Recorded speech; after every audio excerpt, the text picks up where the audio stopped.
Hey, sixth grade, this is Mr. James. It's Wednesday. Just a quick update with our week. On Monday, I posted your study guide as well as links to the video that you'll need to watch. So again, 3 things that you'll need to do. You need to watch the video. You'll need to complete the study guide. You're going to need to then double check your answers with that. So make sure you watch that video several times.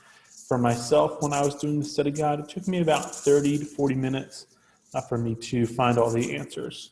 After you've done those 3 things on Tuesday, yesterday I posted, or Tuesday, I posted the test.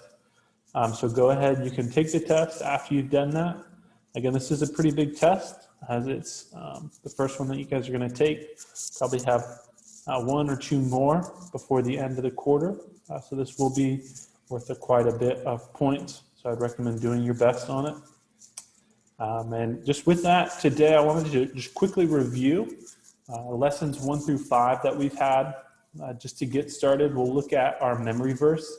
So our memory verse for these past 5 lessons, we've studied Matthew 5, 1 through 12, which are the Beatitudes. Now to get to our lessons, our first lesson we looked at what was called a great book, or the Bible. John 1 through 18 talks about the Word, and in the beginning was the Word. So we see that God is the creator of all things, even the Bible. God used John the Baptist to tell people about Jesus. He came as a witness. Jesus is the true light, and the purpose of the Bible is to reveal Jesus and his way of life, or the way he lived. 2 Timothy 3:16 through 17 is important when it comes to the Bible, as it talks about it being inspired by God and being used by him. So each lesson I'm going to take 5 to 6 points that are important. And when it comes to the final test for this quarter, this will be an important thing for you guys to remember, these 5 points, as questions will come from these points. King Josiah. We talked about the king with character, or King Josiah. So Psalm 119:11 talks about scripture and how it changes us from the inside. Josiah's family, if you guys remember, was evil and they worshiped idols. His dad was a terrible person, and his grandfather was.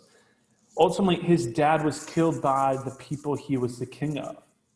When his dad was killed, Josiah became king when he was only 8 years old. As a king, Josiah was different, and he honored God as king. And our life principle for King Josiah is that right character, or acting and living the right way, produces right actions. Next, third lesson, we looked at how God speaks. God is speaking through us, through the Bible, through his word.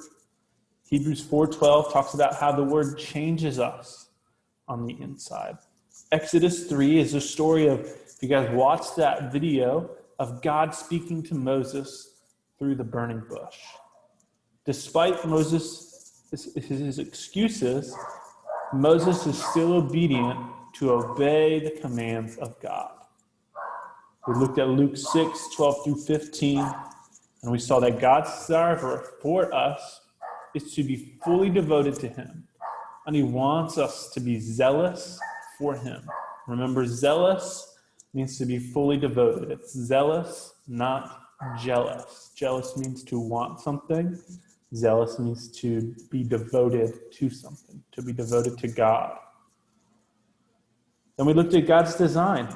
Romans 9:20 through 21, we see that God, like a potter, someone making pots and mugs, God formed us into a beautiful piece of pottery. So he crafted us with his own hands and made us all different and unique.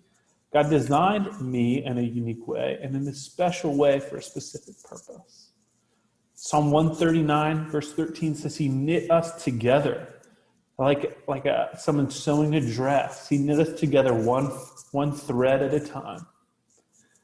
Romans 8:28, we see that God is working. And then the story of Gideon. Gideon was designed by God for a great purpose. Remember, with the fleece on the ground? But he didn't think that God could use him. He doubted him. So like sheep in Psalm 100, verse 3, we are his sheep. He takes care of us. Sheep are helpless. They can't do anything on their own. God is our shepherd. He is feeding us. He is leading us, protecting us, guiding us like a shepherd to his sheep. And lastly, most recently, we looked at God's purpose. God designed each of us uniquely for a specific purpose. Ephesians 2:10 says we are his workmanship. Remember that beautiful piece of pottery? We are his workmanship created by him. He's proud of his work. Isaiah 43, 1-7 talks about how God uniquely created us, not for anything else, but his own glory. Ecclesiastes 3, 1-8. Remember, there's a time for everything, time for great times and bad times. That God uses everything to prepare us and glorify himself. God is the only one who can change you on the outside. While we have great people in this world, God's the only one that can truly change us. And that God's ultimate purpose in your life is to make you like Jesus, to have your life be as similar to Jesus as possible. So that's just a quick lesson review for lessons 1-5. I'll also post just a fun video for you guys to go ahead and watch. Again, your priority this week is your study guide, watching that video, and taking your test. I hope this video is helpful, and I know you guys will do great on your test. Have a great day, guys. Bye.